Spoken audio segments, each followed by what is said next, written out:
அன்பு நேர்களுக்கு எனது இனிய கனிவான வணக்கங்கள்.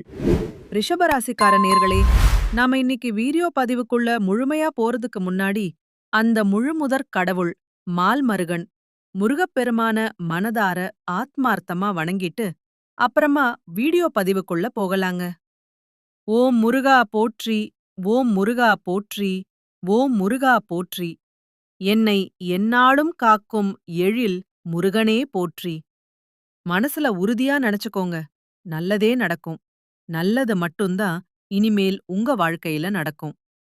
நம்மளோட ரிஷபராசிக்காரங்க இருக்காங்களே, அவங்க குணம் எப்படின்னு தெரியுமா? எதிரியே அவங்க வீட்டு வாசலுக்கு தேடி வந்தாலும் சரிங்க, அவங்க கிட்டயும் ரொம்ப கனிவா பேசி, அன்பா உபசரிக்கக்கூடிய ஒரு உன்னதமான குணம் கொண்டவங்க இவங்க. இவங்கள பொறுத்தவரைக்கும், நான் மட்டும் நல்லா இருக்கணும் அப்படிங்கிற அந்த அற்பமான சுயநலம் இவங்க கிட்ட எப்போதுமே கிடையாதுங்க. தன்னை சுத்தி இருக்கிற எல்லோருமே, தன் உற்றார் உறவினர்கள் எல்லோருமே நல்லா இருக்கணும் அப்படிங்கிற ஒரு உன்னதமான பொதுநல குணத்தோட தான் இவங்க வாழ்ந்துகிட்டு இருக்காங்க. வில்லிலிருந்து புறப்பட்ட குறி தவறாத அம்பு போல தன்னோட குறிக்கோள்ல இருந்து எப்போதுமே விலகாம வைராகியத்தோட வாழ்ந்துகிட்டு இருக்காங்க. இவங்கள பொறுத்தவரைக்கும் தன்னோட சொந்த வாழ்க்கையில எத்தன இடி சோதனைகள் வந்தாலும், எத்தன பிரச்சனைகள் வந்தாலும் அத பத்தி துளி கூட கவலைப்பட மாட்டாங்க. ஆனா, இவங்களுக்கு நெருங்கிய உறவோட வாழ்க்கையில ஒரு சின்ன பிரச்சனை வருதுன்னு வச்சுக்கங்க, உடனே ஓடிப்போய் உதவி செய்யக்கூடிய மாபெரும் கருணை உள்ளம் கொண்டவங்களா இவங்க இருப்பாங்க. இவ்வளவு அருமையான நற்குணங்களைக் கொண்ட ரிஷபராசி அன்பர்களே, எல்லாரும் நலமா இருக்கீங்களா? ஏங்கம்மா, நீங்க வேற எங்கள பார்த்து இப்படி ஒரு கேள்விய கேக்குறீங்களே! எங்கள பார்த்தா நலமா இருக்கிற மாதிரியா தெரியுது?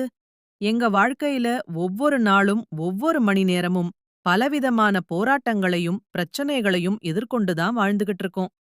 நாங்க ஏன் தாம் பிறந்தோம் அப்படின்னு அந்த அளவுக்கு கஷ்டப்பட்டுட்டு இருக்கோம். எங்கள பார்த்து நலமா இருக்கீங்களான்னு ஒரு கேள்வி கேக்குறீங்களே!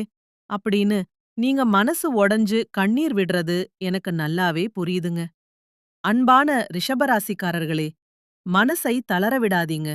இனி வரக்கூடிய காலங்கள்ல உங்க வாழ்க்கையில இருக்கக்கூடிய இந்த இக்கட்டான சூழ்நிலைகள் எல்லாமே எண்டமே இல்லாத கானல் நீரா மெல்ல மெல்ல மறையப் போகுது. உங்களுடைய நீண்ட நாள் கனவுகள், நியாயமான ஆசைகள் எல்லாமே இனி நிறைவேறப் போகுது. திருமணமாகாதவங்களுக்கு நீண்ட காலமா இருந்த அந்த திருமணத் தடை நீங்கி, மனதிற்கு பிடிச்ச வரன் அமைந்து திருமணம் சுபமா நடக்கப் போகுது. மழலைச் செல்வம் வேண்டி காத்திருந்த தம்பதிகளுக்கு புத்திர பாக்கியம் கிடைக்கப் போகுதுங்க.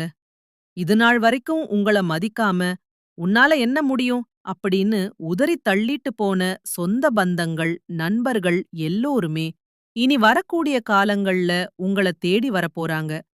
உங்களுடைய உடல்நிலை ரொம்பவும் ஆரோக்கியமா, சுறுசுறுப்பா இருக்கப் போகுது. முக்கியமா, உங்க கையில பணப்புழக்கம் முன்னாடி இருந்தத விட அதிக லெவல்ல இருக்கப் போகுதுங்க.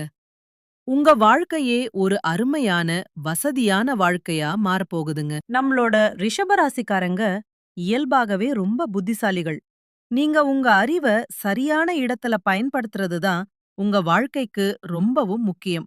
கல்வி, குறையில்லாத செல்வம், உண்மையான நேர்மையான நட்பு, நிலையான இளமை, நோயற்ற உடல், அன்பு குறையாத வாழ்க்கைத் துணை, நல்ல வாரிசுகள், அழியாத புகழ், தவறாத வாக்கு, தடையின்றி நீங்க செய்யக்கூடிய தான தர்மங்கள், குறையாத சொத்துக்கள், நேர்மையான நிர்வாகம், துன்பமே இல்லாத ஒரு நிம்மதியான வாழ்க்கைய நம்மளோட ரிஷபராசிக்காரங்க இந்த காலகட்டத்துல நிச்சயமா பெறப்போறாங்க.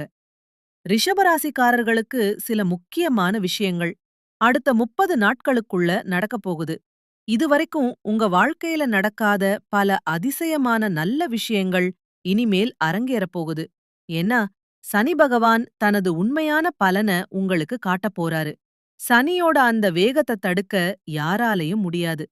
ரிஷபராசி மக்கள் அடிக்கடி சிவன் கோயிலுக்கு போயிட்டு வந்தீங்கன்னா, அந்த ஈசனோட அருளால சனி பகவானால் உங்களுக்கு நன்மைகள் மட்டும்தான் நடக்கும். சிவன் கோயிலுக்கு நீங்க அடிக்கடி போறதுனால, உங்க வாழ்க்கையில எப்படி லாபம் சம்பாதிக்கலாம் அப்படிங்கிற புத்திசாலித்தனமான எண்ணம் தானாவே வரும். எப்படி ரூ. 10 சம்பாதிக்கலாம், எப்படி நேரத்த பயனுள்ளதா மாத்திக்கலாம், எப்படி ஒரு நஷ்டமான விஷயத்த லாபகரமா மாற்றலாம் அப்படிங்கிற ஆக்கப்பூர்வமான எண்ணங்கள் உங்க ஆழ் மனசுல தோன்றும். உங்க அறிவு மூலமா ஒரு பெரிய புரட்சியே ஏற்பட போகுது. ரிஷபராசியில பிறந்தவங்க சும்மா வீட்டுக்குள்ளேயே முடங்கி கிடந்தா எதுவுமே மாறாதுங்க. குழந்தைகளா இருந்தாலும் சரி, உறவினர்களா இருந்தாலும் சரி, எதையும் எளிமையா சிந்திங்க. அதுவே உங்களை ஒரு நல்ல பாதைக்கு கூட்டிட்டு போகும். கொஞ்சம் பெருசா சிந்திச்சீங்கன்னா, ஒரு மிகச்சிறந்த உன்னத நிலைக்கு நீங்க போகலாங்க. இப்போ நீங்க என்ன செய்யணும் அப்படின்னா, நல்லா யோசிங்க. ஒரு சிறிய திட்டத்தை பிளான் போடுங்க. உங்களுக்கு என்னென்ன தடைகள் இருக்கு? குடும்பத்தில என்னென்ன குழப்பங்கள் இருக்கு? வேலையில எங்க சிக்கியிருக்கீங்க? எதுவுமே புரியாம எடத்துல நிக்கிறீங்களா? என்ன செய்வது என்று தெரியாம திகைச்சு போயிருக்கீங்களா? இப்போ ஒரு சரியான திட்டத்தை வகுத்துக்கோங்க. உங்க வாழ்க்கையில நிச்சயமா நல்லது நடக்கும். உங்களுடைய நீண்ட கால ஆசைகள், கனவுகள் எல்லாமே ஒண்ணு விடாம நிறைவேறும். யாரை நம்பலாம்? யாரை நம்பக்கூடாது? யாரிடம் மனம் திறந்து பேசலாம்? யார்கிட்ட இடைவெளி விட்டு பேசணும்? அப்படிங்கிற அந்த பக்குவத்தை நீங்க தெரிந்து கொள்ளக்கூடிய பொற்காலமாக இந்த நேரம் உங்களுக்கு அமைஞ்சிருக்கு. கொஞ்சம் உங்க ஜாதகத்தை எடுத்து பாருங்க. அதுல சனி பகவான் எந்த இடத்துல இருக்கார் அப்படிங்கறத கவனிங்க. இப்போ உங்களுக்கு என்ன ராசி பலன் நடக்குதுன்னு பாருங்க. புதன் கிரகம் என்ன செஞ்சுகிட்டு இருக்கார் அப்படின்னு பாருங்க. அதற்கேற்ப ஒரு தெளிவான திட்டத்தை போடுங்க. சில விஷயங்கள் 10 நாட்கள்ல நடக்கலாம். சிலது வெறும் 10 நிமிஷத்துல நடக்கலாம். சிலது 10 மாதங்கள் கூட ஆகலாம்.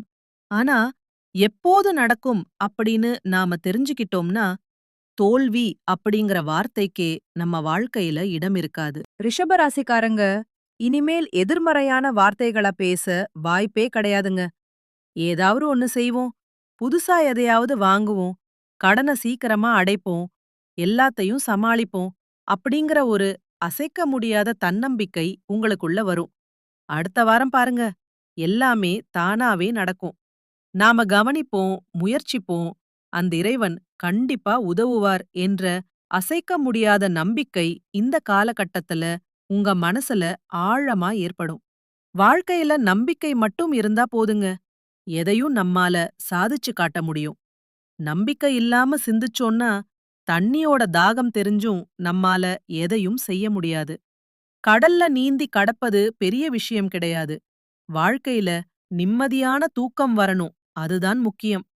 படிப்போ இல்ல வேலையோ எதுவாக இருந்தாலும் அதுல நாம நிலைத்து நிற்கணுங்க. சில முக்கியமான விஷயங்கள் நடக்கும்போது நாம சும்மா வேடிக்கை பார்த்துட்டு இருக்க கூடாது. இந்த காலகட்டத்துல என்ன நடந்தாலும் அது எனக்கு சாதகமா எளிதா நடக்கும் அப்படின்னு மனசார நம்புங்க. உங்க லாபத்த கணக்கிடுங்க. ஒரு புது தொழிலை தொடங்குறீங்கன்னா அதுல எவ்வளவு லாபம் கிடைக்கும் அப்படின்னு தீர ஆலோசிங்க. முதல்ல தொழிலை பத்தி முழுசா தெரிஞ்சுக்கோங்க. தொழில் சம்பந்தப்பட்ட நுணுக்கங்கள வாழ்க்கையில நீங்க கொண்டு வரணுங்க. அப்பதான் நாம வெற்றி பெற முடியும். அத முழுசா தெரிஞ்சுக்கிட்டு அப்புறமா தொழில்ல இறங்கி வெற்றி வாகை சூடுங்க. கடந்த காலத்துல யாராவது உங்களை மனசால தாக்கி இருந்தா, உங்களுக்கு கெடுதல் செஞ்சு முன்னேற விடாம தடுத்து இருந்தா, அவங்க எல்லாருமே இந்த காலகட்டத்துல உங்களை பார்த்து பயப்பட போறாங்க. கெட்டவர்கள் சரியான நேரத்துல இருக்கிறாங்க. ஆனா அந்த கெட்டவர்களுக்கும் கூட நல்லது செய்ய வேண்டிய ஒரு உன்னதமான நேரமா இந்த நேரம் இருக்கு. யாராவது உங்களை அவமானப்படுத்தி இருந்தாலும் சரி, இல்ல உங்களுக்கு உதவ முயற்சி செஞ்சாலும் சரி, அவங்க திருப்பி உங்ககிட்டயே உதவி கேட்டு வர்ற நிலைமை வரும். அதனால அடிக்கடி சிவாலய தரிசனம் செய்யுங்க. சிவன் கோயிலுக்கு அடிக்கடி போயிட்டு வாங்க. உங்களோட பொற்காலம் தொடங்கிடுச்சுங்க. இந்த பொன்னான நேரத்தையும் வாய்ப்பையும் நீங்க எக்காரணம் கொண்டும் தவற விடக்கூடாதுங்க. இது நடக்குமா நடக்காதா அப்படின்னு யோசிச்சுக்கிட்டே உட்கார்ந்திருக்காம, களத்துல இறங்கி வேலையை செய்யுங்க. லேப்டாப்ப தட்டுங்க. எல்லாமே அதுல இருக்குது. லேப்டாப் மூலமா கூட இன்னைக்கு நிறைய வேலைகள் நடக்கும். இது மதுகரகன். சந்திரன் உச்சம் பெறக்கூடிய வீடு ரிஷபம் ராசி. சுக்கிரனோட ஆட்சி வீடு சனியின் ராஜ்யம். நாம எல்லாரும் சனியோட குழந்தைகள். அந்த நேரம் நமக்கு ஒரு நல்ல வழியை காட்டப் போகுது. இந்த ஒரு நல்வழிக்காகத்தான் நாம இவ்வளவு நாள் காத்துக்கிட்டு இருந்தோம்.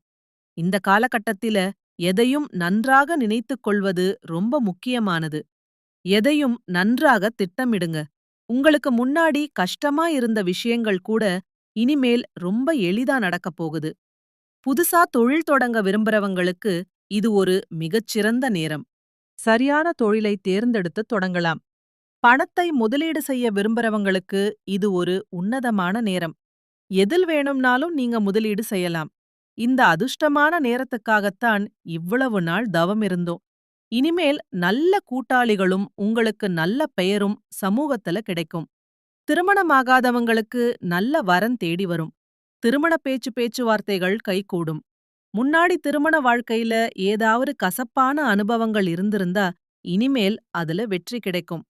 அன்பை மற்றவர்களுக்கு காட்ட இது ஒரு அற்புதமான நேரமா இருக்கு. அரசியல் துறையில இருக்கிறவங்களுக்கு இது ஒரு ஏதுவான நேரம். கலைத்துறையில சாதிக்க நினைக்கிறவங்களுக்கு இது மிகவும் பொருத்தமான நேரமா இருக்கு. முழு நம்பிக்கையுடன் காரியத்துல இறங்குங்க. உங்க ஜாதகத்த ஒரு முறை பாருங்க. ஜாதக அமைப்பு சரியா இருந்தா வெற்றி உங்களுக்கு நிச்சயமா கிடைக்கும். இது ஒரு பைபாஸ் சாலை மாதிரிங்க. யாரும் நமக்கு எதிரா வரமாட்டாங்க. பாதை அப்படியே கிளியரா இருக்கும். விஷபராசிக்காரங்க பொதுவா கோவமானவங்க தான். ஆனா களத்துல ஜெயிக்க வேண்டும் என்ற வெறி கொண்டவங்க. மனசுல பணம், செல்வம், முன்னேற்றம் அப்படிங்கிற எண்ணம் எப்போதுமே ஓடிக்கிட்டே இருக்கணும். இது தூங்கி வழியுற நேரம் இல்லைங்க. எந்த சூழ்நிலையிலும் பின்வாங்காதீங்க. தைரியமா இருங்க. சில அற்புதங்கள் உங்க வாழ்க்கையில நடக்கப் போகுது. கணவன் மனைவி குழந்தைகள்னு நீங்க ஒரு குடும்பமா இருந்தா ஒரு மூன்றாம் நபராக ஒரு பெரிய நன்மை உங்களை தேடி வரும். நல்ல நண்பர்கள் கிடைப்பாங்க. சில நேரத்துல நல்ல நட்பை நாம எதிர்பார்க்க முடியாது. ஆனா ஒரு நபர் மூலமா நம்மால என்ன செய்ய முடியும் அப்படிங்கறத நீங்க கவனிக்கணும். நட்பு மூலமா பல நல்ல விஷயங்கள் நடக்கப் போகுது. இது எல்லாமே அந்த கடவுளோட அருளுங்க. கிடைச்ச வாய்ப்ப தவற விடாதீங்க. அடுக்கடுக்கா நல்ல விஷயங்கள் நடக்கப் போகுது. ஒரு இருட்டுல இருந்து வெளிச்சத்த பார்த்த பிறகுதான் காலம் எவ்வளவு நல்ல நேரமா இருக்குன்னு நமக்கு புரியும். அப்போதான் சரியான பாதை நமக்கு தெரியும். நேரம் உங்களுக்கு சாதகமா இருக்கா இல்லையா அப்படிங்கறது அப்போ புரியும். வெளிச்சத்த பார்த்து சரியான முடிவுகளை எடுக்கத் தொடங்குங்க. இந்த பிரபஞ்சத்தின் தலைவனன மனதார வணங்கினா வெற்றி உங்களுக்குத்தான். ஒரு நாளைக்கு 5 முறை பிரபஞ்ச தலைவனை நன்றியோடு வணங்குங்க. மகா கணபதிக்கு மனதார தோப்புக்கரணம் போடுங்க. நிச்சயமா உங்க வாழ்க்கையில நல்லதுதான் நடக்கும். கெட்டது அப்படிங்கிற பேச்சுக்கெல்லாம் உங்க வாழ்க்கையில துளி கூட இடமே கிடையாதுங்க. உங்களுடைய எண்ணம் எப்படியோ அப்படியே உங்க வாழ்க்கையில நல்லதெல்லாம் அடுக்கடுக்கா நடக்கப் போகுதுங்க. என் குலதெய்வம் எங்கேயோ இருக்குது, என்னால போக முடியலையே அப்படின்னெல்லாம் நீங்க வருத்தப்பட வேண்டாங்க.